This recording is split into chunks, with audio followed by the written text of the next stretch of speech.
Assalamu alaikum, dear students. As you know that we were discussing decomposition. Today we will be discussing different factors affecting rate of decomposition. आज वो factors बेटा discuss करने जा रहे हैं जो कि अफेक्ट कर रहे हैं बेटा किसको, रेट ऑफ डिकम्पोजिशन. पहला फैक्टर मेरे बच्चों जो अफेक्ट करता है रेट ऑफ डिकम्पोजिशन, तो आज हम बच्चों डिस्कस करेंगे different factors affecting rate of decomposition. तो पहला फैक्टर मेरे बच्चों जो अब आपके साथ डिस्कस करेंगे वो है नेचर ऑफ डेट्राइट्स. तो पहला फैक्टर जो अफेक्ट करता है बेटा रेट ऑफ डिकम्पोजिशन वो है नेचर ऑफ डेट्राइट्स, कि डेट्राइट्स किस टाइप का होगा बेटा.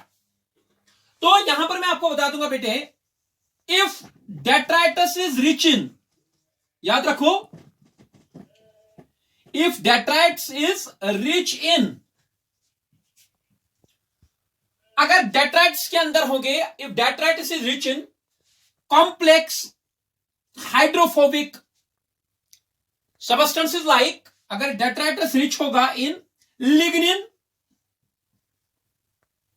सुब्रिन, काइटिन एंड सेलुलोज. अगर देखो बेटा जो आपका ये बन रहा है क्या, जो आपका डेट्राइटस है, अगर डेट्राइटस रिच है इन सारी चीजों में, यानी कि इसमें लिग्निन का कंटेंट हाई है डेट्राइटस के अंदर, सुब्रिन का कंटेंट हाई है, काइटिन का कंटेंट हाई है बेटा, सेलुलोज का कंटेंट हाई है. These are all complex what you called as polymeric molecules. ये complex molecules है बेटा. लिग्निन जो है बेटा, सुब्रिन, काइटिन, रिलेटिवली इनकी जब हम बात करते हैं, दे आर हाइड्रोफोबिक, बड़े कॉम्प्लेक्स ब्रांचड मॉलिक्यूल्स है बेटा, they are very tough organic molecules all. तो अगर डेट्राइट्स के अंदर ये चीज है तो ऐसे डेट्राइट्स को बेटा डाइजेस्ट करना, डिकम्पोज करना बेटा मुश्किल होगा. तो आपने क्या सीखा मेरे बच्चों, आपने सीखा if the detritus is rich in what you called as complex organic molecules, is rich in complex organic molecules, हाँ, like lignin, like suberin, like chitin and cellulose, then the rate of decomposition would be low. Then the rate of decomposition will be less. Then the rate of decomposition will be what बेटा. तो फिर जाकर जो क्या होगा बेटा, rate of decomposition वो कम होगा, क्योंकि ऐसे complex organic molecules relatively they are hydrophobic और structurally very stable molecules, they are cross linked polymeric molecules. तो इनको break down करना, it's not easy for the what you call as microbes to digest such what you call as detritus which is rich in these molecules. In contrast to this,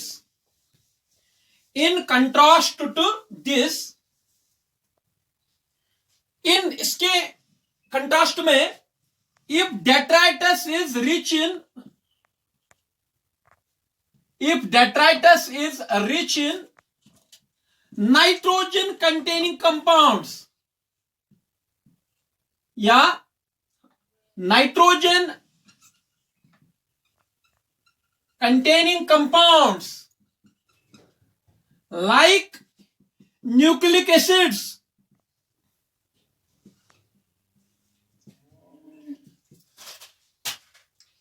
proteins, जो बेटा detritus है, अगर detritus rich है किसमें, nitrogen containing compounds में, like nucleic acids and proteins, और अगर detritus के अंदर है simple soluble sugars, water soluble sugars, तो ऐसे डेट्राइटस को बेटा डिकम्पोज करना, such detritus is decomposed at a faster rate. ये फास्टर रेट पर बेटा डिकम्पोज होता है. तो पहला चीज बड़ा क्लियर हो गया आपको बेटे, अगर जो डेट्राइटस है that is rich in complex cross linked polymers like lignin, chitin, suberin and cellulose, फिर ऐसे डेट्राइटस में जो रेट ऑफ डिकम्पोजिशन है स्लो होगा। अगर डेट्राइटस में नाइट्रोजन कंटेनिंग कंपाउंड ज्यादा है, न्यूक्लिक एसिड्स का कंटेंट ज्यादा है, प्रोटीन्स का कंटेंट ज्यादा है, या डेट्राइटस के अंदर सिंपल वाटर सॉल्युबल शुगर ज्यादा है, तो ऐसा जो डेट्राइटस होता है वो इजीली डिकम्पोज होता है, और that is decompose at a higher rate. तो this thing is clear to you कि पहला जो इंपॉर्टेंट चीज है वो है nature of detritus. Next is, ये जो मेरे बच्चों रेट ऑफ डिकम्पोजिशन है, it is also highly dependent on the climatic conditions of that ecosystem या ऑफ दैट एरिया। ये बेटा बाकी फिजिकल फैक्टर्स पर भी इफेक्ट करते हैं। Doesn't only depend upon the what you call as nature of the detritus, organic nature of the detritus, it also depends upon okay physical conditions present in that ecosystem, or what you call as climatic conditions or environmental conditions of that what you call as particular ecosystem or of that particular area. तो सबसे important जो factor है, environmental factor या climatic factor या physical factor जो affect करता है rate of decomposition को, वो है हमारे पास बेटा temperature. If temperature exceeds 25 degree Celsius, अगर टेम्परेचर जो एवरेज टेम्परेचर है या मीन टेम्परेचर अगर वो एक्सीड कर रहा है एरिया में या सॉइल के अंदर या उस इकोसिस्टम के अंदर greater than 25 degree Celsius, then microbial activity is enhanced, then microbial activity is enhanced, तब जाके बेटा क्या हो जाएगा, माइक्रोबियल एक्टिविटी एनहांस हो जाएगी। आप बोलेंगे sir what do you mean by enhancement in the microbial activity? इनके एंजाइम्स की एक्टिविटी बढ़ जाएगी बेटा, और रेट ऑफ डिकम्पोजिशन जो होगा वो भी बढ़ जाएगा बेटा। Rate of decomposition will also increase. तो temperature is the most important factor that affects the rate of decomposition. If temperature exceeds greater than 25 degrees Celsius, then microbial activity is enhanced. Activity of microbial enzymes is enhanced and rate of decomposition increases. तो यही reason है बेटा जो हमारे पास TRF होते हैं। TRF समझ रहे हैं आप? Tropical rain forests. और आपको पता है उनमें मीन एनुअल मीन टेम्परेचर जो होता है, एवरेज टेम्परेचर जो होता है, या प्रेसिपिटेशन जो मॉइस्चर उनके अंदर होता है, जो रेनफॉल भी वहां पर होता है बेटी, वो दोनों फैक्टर्स ज्यादा होते हैं। ह्यूमिडिटी भी वहां ज्यादा, मॉइस्चर कंटेंट भी वहां पर ज्यादा बेटा, और मेरे बच्चों वहां पर टेम्परेचर भी एवरेज टेम्परेचर भी ज्यादा रहता है। तो ट्रॉपिकल रेन फॉरेस्ट्स में रेट ऑफ डिकम्पोजिशन इसीलिए हाई है। So this is very simple. If anybody would ask you that why rate of decomposition is higher in the tropical rainforests, one of the reason being temperature is exceeding their 25 degrees Celsius. Yeah, there's what we call as an optimum temperature, average temperature. तो वो favour करता है बेटा, decomposition increase करता है rate of decomposition.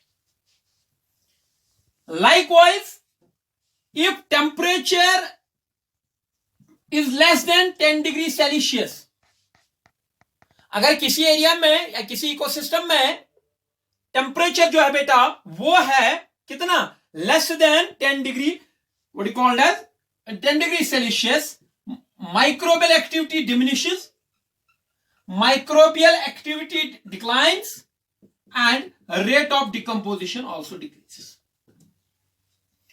if the temperature in a particular ecosystem is less than 10 degree Celsius, microbial activity जो है बेटा वो डिक्रीज हो जाएगी माइक्रोबियल एक्टिविटी, उससे क्या हो जाएगा, रेट ऑफ डिकम्पोजिशन कम हो जाएगा बेटा। तो जितना टेम्परेचर नीचे चला जाएगा रेट ऑफ डिकम्पोजिशन भी कम होता रहेगा, क्योंकि temperature is a very important factor that regulates enzymatic activity.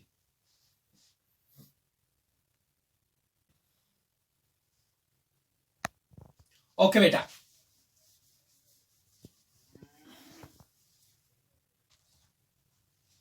अब जो तीसरा फैक्टर है that's moisture. Moisture is also very important what you called as a factor affecting rate of decomposition in the ecosystems. Moisture अगर बहुत ज्यादा moisture होगा बेटा तब भी रेट ऑफ डिकम्पोजिशन कम हो जाएगा, और अगर मॉइस्चर बहुत कम होगा तब भी रेट ऑफ डिकम्पोजिशन कम होगा, क्योंकि जो वाटर होता है बेटा that acts as a medium for the microbial activity. So optimum moisture, तो बेटा मॉइस्चर ऑप्टिमम क्वांटिटी में प्रेजेंट होना चाहिए, या हम कह सकते हैं कि ऑप्टिमम मॉइस्चर होना चाहिए। ये क्या मतलब होता है कि वाटर लॉज्ड कंडीशंस भी नहीं होनी चाहिए, वाटर लॉज्ड कंडीशंस भी नहीं होनी चाहिए, कि वो ज्यादा पानी भी सॉइल के अंदर नहीं होना चाहिए, और जीरो कंडीशंस भी नहीं होनी चाहिए, मतलब ड्राई नहीं होना चाहिए, ना ज्यादा ड्राई सॉइल होनी चाहिए, ना ज्यादा वाटर लॉज्ड होनी चाहिए। तो एक ऑप्टिमम मॉइस्चर प्रेजेंट होने चाहिए सॉइल में for what is called as rapid decomposition. तो ये हो गया मेरे बच्चों मॉइस्चर की बात। तो डिकम्पोजिशन के बारे में एक statement, decomposition is favoured by warm and humid conditions, यानी कि मॉइस्चर भी ज्यादा, ह्यूमिडिटी भी ज्यादा, और वार्म कंडीशंस होनी चाहिए।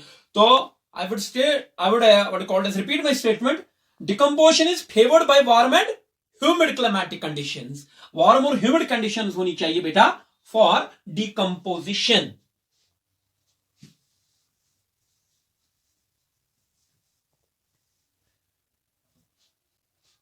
एरेशन, और we can discuss next factor that's oxygen. जो डिकम्पोजिशन है मेरे बच्चों, it is a largely aerobic और oxygen dependent process, it is a aerobic और ऑक्सीजन डिपेंडेंट प्रोसेस।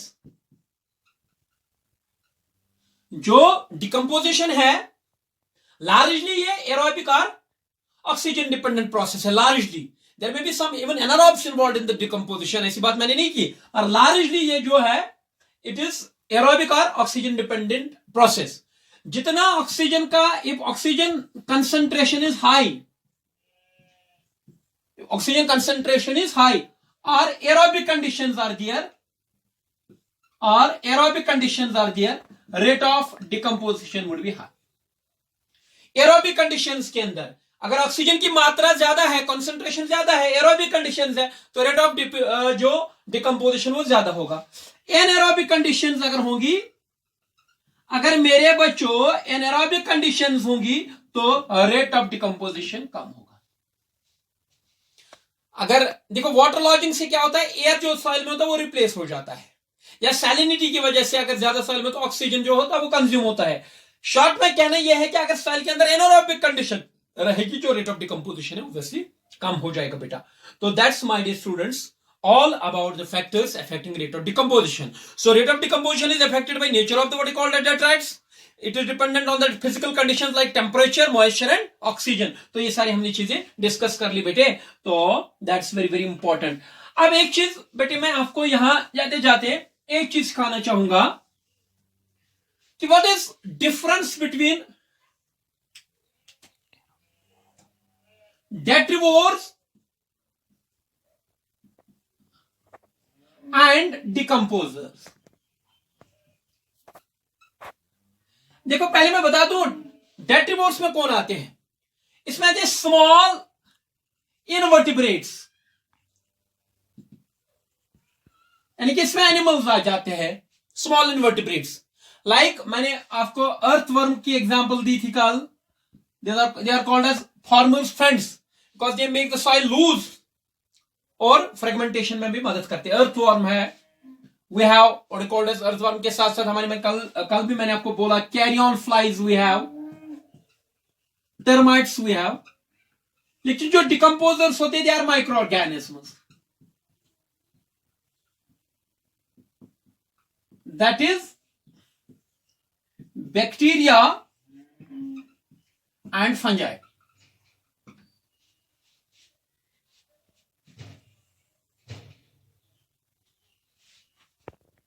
जो ये बेटा डेट्रिवोर्स होते हैं, जो डेट्रिवोर्स की जब हम बात करते हैं बेटे, they are mainly involved in the fragmentation, physical breakdown, ये क्या करते हैं बेटे, ये actually what detritivores do is that they ingest detritus. ये खाते हैं मुंह, मतलब जो भी इनकी कैविटी होती है, माउथ जो इनका होता है बेटा, ये इसके थ्रू इंजेस्ट कर लेते हैं बेटा। दे इंजेस्ट डेट्राइट्स। एक तो इंजेस्ट डेट्राइट्स को करते बेटा, ये खाते हैं उसको, छोटे छोटे फ्रेगमेंट्स करते हैं और उसको पाल्वराइज करते हैं ये। क्योंकि जब ये जो इन्होंने इंजेस्ट डेट्राइट्स किया, ये इनके एलिमेंट्री कैनाल, इनके गट के थ्रू पास हो जाएगा, आधा ये कंज्यूम कर लेंगे, थोड़ा सा बाहर निकलेगा, वो पाल्वराइजर होगा, बड़ा सॉफ्ट हुआ होगा। तो डेट्रीवोर्स का ये मसला है कि ये इंजेस्ट करते हैं डेट्राइट्स को। They make that, they fragment that, what you call detritus. इनका रोल होता है ये वो फ्रेगमेंट करते हैं, फिजिकल ब्रेक डाउन करते हैं बेटे, किसका, डेट्राइट्स का, into small fragments, and they mostly ingest this detritus. इनका ऐसा रोल नहीं होता बेटे, they secrete extracellular enzymes, they secrete extracellular enzymes and enzymatically digest detritus। तो मेरे बच्चों को समझ आया होगा, ये तो एक फिजिकल ब्रेकडाउन ऑफ डेट्राइट्स में इन्वॉल्व होते हैं, इसको छोटे छोटे पीसेस करते हैं, then they ingest that, then they pulverise that, और इनका ये रोल रहता है। दे नेवर ये जो होते हैं डिकम्पोज, जिसमें बैक्टीरिया फंज आते हैं बेटा, ये एक्स्ट्रा सेलुलर एंजाइम सिक्रेट करते हैं, एंजाइमेटिकली ब्रेक डाउन करते हैं डेट्राइट्स को into simple inorganic nutrients and into simple organic what you called as nutrients like amino acids we have, peptides we have, all the simple sugars. तो इस तरीके से ये हो गया बेटा डिफरेंस किन किन के बीच में, डेट्रोवर्स एंड डिकम्पोजर्स के बीच में बेटे। Finally I would wind up my lecture by a very little small topic, that's ecosystem services।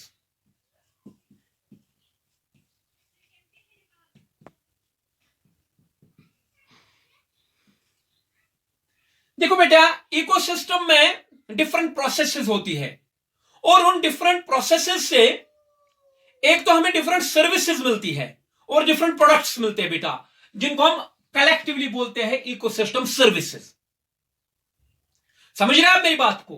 मैंने आपको बोला न्यूट्रिएंट साइक्लिंग हो रही है इकोसिस्टम में, एनर्जी फ्लो हो रहा है, प्रोडक्टिविटी है, बाकी जो भी चीजें हैं, जो भी चीजें होती है, जो भी प्रोसेसेस होती है बेटा इकोसिस्टम में, उसकी वजह से हमें कुछ प्रोडक्ट्स मिलते हैं इकोसिस्टम से, या कुछ प्रोसेसेस मिलते हैं बेटे, उनको हम कलेक्टिवली बोलते हैं इकोसिस्टम सर्विसेज। तो इकोसिस्टम सर्विसेज में हमारा एक सर्विस आ जाता है बेटे, नंबर 1 प्योरिफिकेशन ऑफ एयर। एक हमारा आ जाता है बेटा purification of air and water, this an ecosystem service. I don't think बेटा ये आपको एक्सप्लेन करने की जरूरत है। यू नो इकोसिस्टम में प्रोड्यूसर्स होते हैं, they take in carbon dioxide from the atmosphere, they what you call release oxygen into the atmosphere, तो प्योरीफाई हो जाता है। और इसी तरीके से डिसॉल्व्ड वाटर में भी ऑक्सीजन कंटेंट इंक्रीज करते हैं, कार्बन डाइऑक्साइड लेते हैं, तो they are involved in the what you call is purification of air and water. इनको साथ साथ लिखो। Number 2 is maintaining soil fertility. अभी आप पढ़ रहे थे मेंटेनिंग सॉइल फर्टिलिटी। देखो बेटा, अभी हमने एक इकोसिस्टम का फंक्शनल एस्पेक्ट पढ़ा, डिकम्पोजिशन। डिकम्पोजिशन में क्या होता है, डेड ऑर्गेनिक मैटर ब्रेक होता है इनटू सिंपलर न्यूट्रिएंट्स, और वो again they are picked up by the plant. तो इस तरीके से एक तो प्लांट्स पिक उसको करते हैं, soil is also enriched with the nutrients, तो they maintain fertility of the soil. Number 3 is nutrient cycling. अभी तो हम इसका बेटा जो है इंशाल्लाह मैं आपको क्लास में पढ़ाऊंगा, because I need a bigger board for this thing. तो इंशाल्लाह ये छोटा सा एक टॉपिक है, मैं पढ़ाऊंगा आपको न्यूट्रिएंट साइक्लिंग। ये एक और चीज है, एक और इकोसिस्टम जो हमें सर्विस देती है बेटे। तो इससे होते हैं बेटा मिटिगेट ड्राउट्स एंड फ्लड्स। जो कभी कभार फ्लड्स आते हैं बेटा, उसको रोकने के लिए, उसको मिटिगेट करने के लिए, या ड्राउट कभी कभार आता है, उनको दूर करने के लिए, मिटिगेट करने के लिए बेटे ecosystems they also mitigate different what is called as droughts and floods बेटे। ये जो इनके अंदर बायोडाइवर्सिटी होती है इकोसिस्टम्स के अंदर, that has aesthetic, that has cultural and spiritual value. तो जो बायोडाइवर्सिटी, जो different types of species, flowering plants, बाकी जो भी प्लांट्स है बेटे, ऑर्नामेंटल्स एंड ऑल दोज, इनका जो भी इकोसिस्टम्स के अंदर बायोडाइवर्सिटी होती है, इनका एक एस्थेटिक वैल्यू होता है, एस्थेटिक सेंस ऐड करते हैं बेटे हमारी नेचर को, ये कल्चरल इंपॉर्टेंस होती है और स्पिरिचुअल वैल्यू भी ये ऐड करते हैं बेटा। So this is one more service that we get from the what we call ecosystem. और चीज जो पहले मैं आपको बेटे अच्छे तरीके से पढ़ा चुका हूं बहुत डिटेल में, दैट्स पॉलिनेशन। इकोसिस्टम में एक और सर्विस देती है आपको इकोसिस्टम, दैट इज इंसेक्ट्स जो होते हैं, या मोस्ट एंटिमोफिलस मोड ऑफ पॉलिनेशन जो है, या जो भी पॉलिनेशन का मोड है, उसमें भी इकोसिस्टम के डिफरेंट एजेंट्स इन्वॉल्व है बेटा। Pollination is one.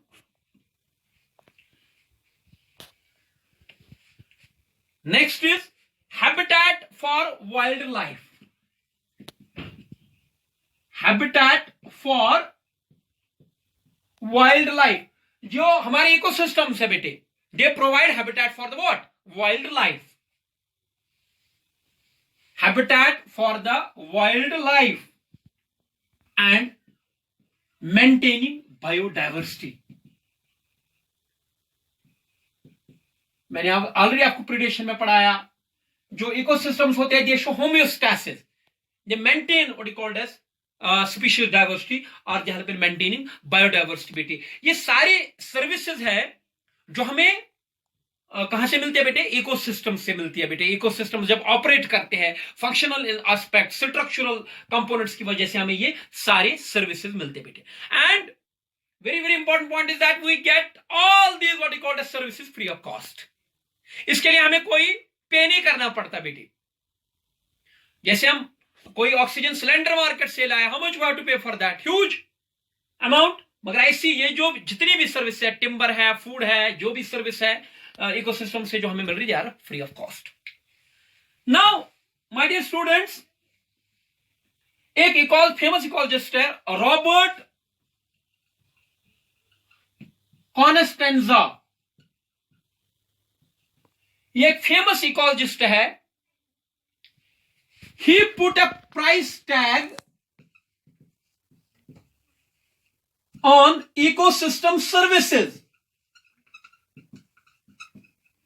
इसने जो भी इकोसिस्टम से हमें सर्विसेज मिल रही है बेटे, इस पे इसने एक प्राइस टैग लगाया कि जो सर्विसेज हमें इकोसिस्टम से मिल रही है, इनको अगर कीमत हम लगाएंगे तो इससे बोला इट वुड कॉस्ट एनुअली, जो है annually it would cost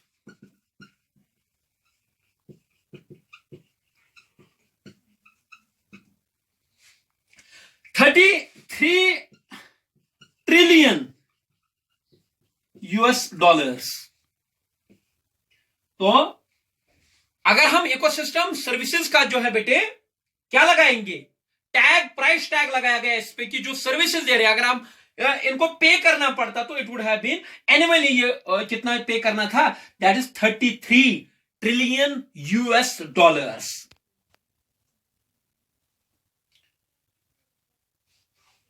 which is almost, ये जो कॉस्ट है, which is almost double of global GNP। This is almost double of global GNP, which is US, which is 18 trillion US, 18 trillion US। यहां पर बेटे कोई confuse होने की बात नहीं है बेटे। मैं क्या कह रहा हूं आपको कि अगर हमने जो इकोसिस्टम सर्विसेज मिल रहे हैं, इनके लिए पे करना पड़ेगा, तो इसके लिए हमें पे करना पड़ेगा एनुअली 33 ट्रिलियन US। जो डबल है ऑलमोस्ट, जो हमारे पास ग्लोबल GNP है, जिसको हम ग्रॉस नेशनल प्रोडक्ट बोलते हैं, GNP इकोनॉमिक्स की एक टर्म है इकोनॉमिक्स की। जो ग्लोबल GNP बनता है बेटा, वो बनता है ओनली 18 ट्रिलियन, लेकिन जो हमें कीमत लगेगा that is 33 trillion, almost double of global GNP। यानी कि जो इकोसिस्टम हमें सर्विस प्रोवाइड कर रही है, एक साल के लिए अगर हमें इसको पे करना पड़ेगा इसके लिए, तो वो उसका कॉस्ट आएगा around US $33 trillion sorry, which is almost double of global GNP, जो पूरी दुनिया का जीएनपी बनता है बेटे, सारे मुल्कों का जीएनपी बेटे मिलाकर जो बनता है वो बनता है $18 ट्रिलियन। दैट्स डबल, जो इकोसिस्टम सर्विसेज का टैग है दैट इज डबल।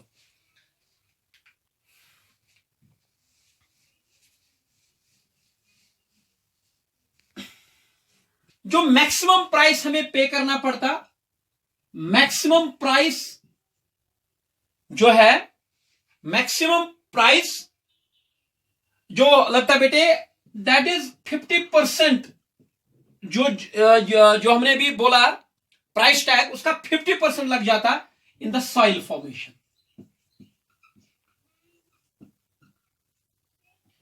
जो टोटल हमने भी प्राइस टैग लगाया उसका 50% लगता इकोसिस्टम में क्या बनाना, सॉइल फॉर्मेशन में। Less than 10% for recreation, less than 10% लग जाता for nutrient cycling,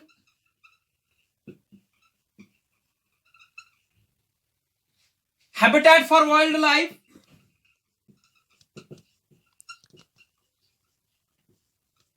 $6, regulation of climate 6%। तो देखो बेटा, जो हमने कीमत लगाया ना, कितना लगाया था वो एनुअली, कितना था 33, okay good, trillion US dollars. उसमें 50% हमें लगता सॉइल फॉर्मेशन में, इकोसिस्टम में सॉइल बनाने के लिए, लेस देन 10% रिक्रिएशन के लिए, लेस देन 10% न्यूट्रिएंट साइक्लिंग के लिए, हैबिटेट जो हमें, अगर हमें हैबिटेट देना पड़ता उसमें 6% लग जाता, रेगुलेशन ऑफ क्लाइमेट जो इकोसिस्टम करता है उसमें 6% लगता बेटे। That's all about ecosystems and ecosystem, what we call as different aspects of the ecosystem. But now we are left with a single very important topic, that's ecological succession. Inshallah, in our next lecture we will come up with the ecological succession. Till then, take care. Allah Hafiz.